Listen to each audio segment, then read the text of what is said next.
you know. They're like, why are you doing this to me? Why are you doing this to me? Yeah. And so that was the hardest part. Our staff was pretty stoked. Yeah, I would be too. Hell yeah, bro. Our staff was like, oh, you want me to be on TV? Yeah, sure. Why not? Did anybody get any success out of that show? That other than you guys, or any spin-offs or any like? Not that I'm aware of, but, you know, social media started being launched at that time, and so people did, you know, benefit that way, I think. Okay. And more importantly, they got a lot of people who work for us had the opportunity to do that. Yeah. And I think that was not just a thrilling thing, but it really aided their development as employees, as leaders in their own right. So whenever you have an opportunity for your team to do something like that, if you can get everyone to agree, or enough people to agree, or you just do it anyway because you decide as the owner or leader, it's really healthy for people, you know, to step out of their comfort zones a little bit and to rise to challenges. I'm sure this happens in kitchens every day, all over the place, but that's what makes, you know, your team strong and resilient. Because, you know, 6 months after the TV show aired, the federal government did try to shut us down. Yeah. And, you know, what were their reasons for that? After letting you operate for so many years, why all of a sudden, and how all of a sudden? Well, their reasons were, it was very curious, because the woman who was the federal district attorney of Northern California at that time was a woman named Melinda Haig. Uh-huh. And her reasoning was, you haven't violated state law at all. We can't find anything wrong with what you're doing. You're just too big. You're too big an operation. They want to stunt your growth. And we have to shut you down because anything that big has got to be breaking some kind of rule or law. Yeah. We just haven't found any that you actually are. So it was a very curious way to come after us. They didn't bust our door down and take all our weed or march us off in handcuffs. They gave us a forfeiture action. So they tried to take the building away from us that we were operating in. We didn't own the building. They were trying to take it away from the landlord. So they go after the landlord, and they get the landlord in a room and say, okay, well, if you don't evict these people, we're going to charge you with money laundering and conspiracy to sell cannabis, and we're going to lock you up for 25 years. How's that sound? And the landlords evict you.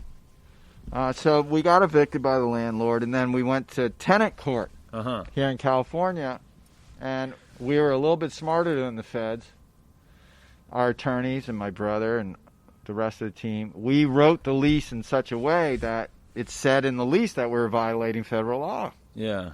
We said, look, we're violating federal law, but we're not violating state law. We're not violating Oakland law, and you're going to have to deal with that as a landlord. Yeah. Well, the judge said, hold on, the lease says she can't evict him. So he threw out the eviction. So then the federal government was in a world of hurt at that point. And you know, it took a number of years and a lot of back and forth, but eventually they dropped the case on us. Gotcha. So now we also have a 280E, which is this tax provision case with the feds right now. It's not even worth talking about because it gets into tax law and stuff like that. But but the federal government, you know, they weren't happy with that TV show that we did, and they weren't happy that we got the message out. They weren't happy, more importantly, that people heard the message. Yeah. How many seasons did it air? Just one? Just one. Just one. Okay. Just one. How many episodes? Just 4. 4 episodes. Yep. Wow. Just 4 1-hour episodes. Caused a lot of heat with 4 hours of television. Yeah. Well, and also Discovery Channel got sued by somebody who claimed got sued by someone who claimed that they stole the idea for weed. Yeah, so they weren't happy. Come on, HBO. I know it was you. I don't know what it was, man. But they I think what happened was they got a lot more heat for airing the show than they thought, and so they didn't want to do another season. Yeah. But, you know, a year or two later, they were doing another weed show. So our ratings weren't bad, you know, according to the ratings that we looked up. So, and it was a lot of fun to do. I learned a lot from it, you know, because, you know, there's you don't control the editing, and sometimes they make bad decisions, you know. They make you look a certain way? Sometimes it's not how they make us look, but how they make Cannabis look, or how they make other. There was like they would bring people in. Like they brought a guy in from the East Coast who had never smoked weed in his life because he had been illegal, but he was having some medical issues. So he came out here. We got him a note, and we got him some medicine. The cameras followed him around. We said, look, take this medicine, go for a walk in nature, make sure you got people around you. You know, we gave him the whole instruction manual. And then they went and filmed it, and you could tell the dude was having a good experience, right? But then at the very end, when they interviewed him and they said, are you going to continue to have cannabis in your life after this? He said no. And he tried to portray it as not as positive a thing. Even though you can tell by watching it, he was having a positive experience. So, and I think he was just scared to be on national TV and go back home to Pennsylvania or wherever he was from. Where he was like, you like weed. Yeah. Yeah. And so he did it and it was entirely predictable that he would do that. So it was just, sometimes, you know, things get out of your control when you're making a show like that. Yeah. You have to just take the good with the bad, man. You know? That's crazy. So after that show, so what was your position at Harborside, like by title? I think at that time I was general manager of all the retail shops, or retail, or maybe operations, director of operations. Was your brother more marketing in that sector, or had he written his book at this point? My brother was CEO, man. Okay, he was CEO at this point. He probably called himself executive director because we were still in the nonprofit model. Yeah. And I called myself either general manager or director of operations. Yeah. One of those two.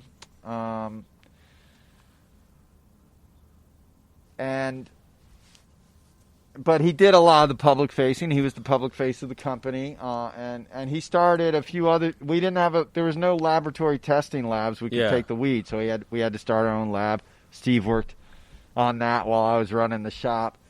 You know, we had to start a packaging company because we couldn't get the packaging we needed. Yeah. So Steve did that while I ran the shop. So there was some stuff like that where Steve did some a lot of outward-facing work to help support what was happening inside. Yeah. Yeah. Gotcha. And then I was inside making all the trains run on time. You know? And then sort of, you know, as your time there, was that the be-all, end-all for you? Were you like, this is what I'm doing for the rest of my life? Or were you, this is a stepping stone to get my other goals achieved? That's a good question. That answer to that question has evolved over time. But I would say when I was in it, I thought Harborside would be the last company I'd build. I thought I'd be building Harborside, you know, for quite some time. Investors used to come around and say, well, what's your exit plan? I was like, oh, you mean when I die? And they're like, no, your exit, don't you know what an exit is? And I'm like, no, because that's not how we think. Yeah, exactly. You know?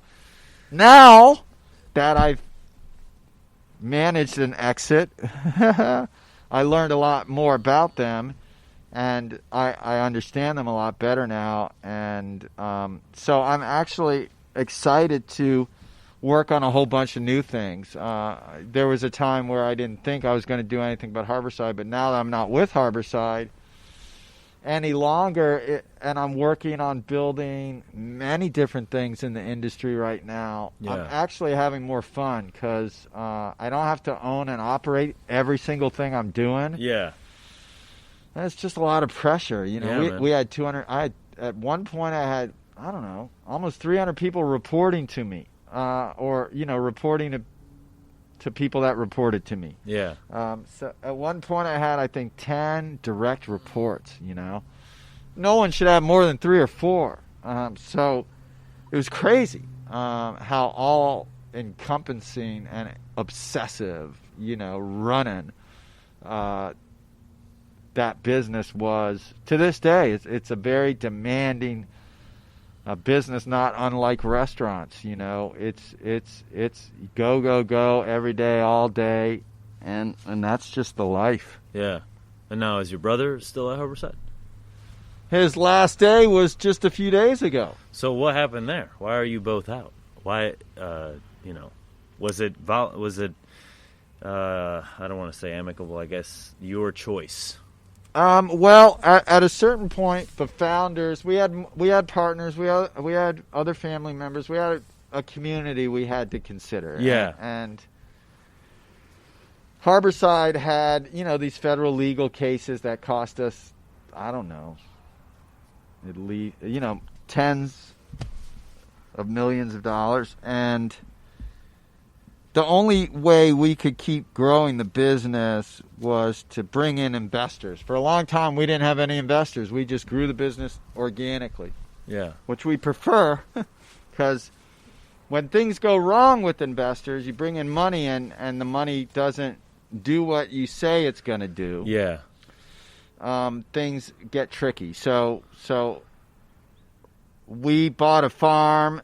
Well, we didn't buy a farm, but we moved up the supply chain, and whenever you move up the supply chain, there's growing pains, and those growing pains sort of caused us to have to bring money in. Yeah. Then it became clear that we were going to have to probably take this company public in the Canadian markets to raise the money we're going to need for the tax case I told you about, and for just to compete, because the Prop 64 framework was poorly done in California, and it's really hard to build a profitable cannabis business in California right now. So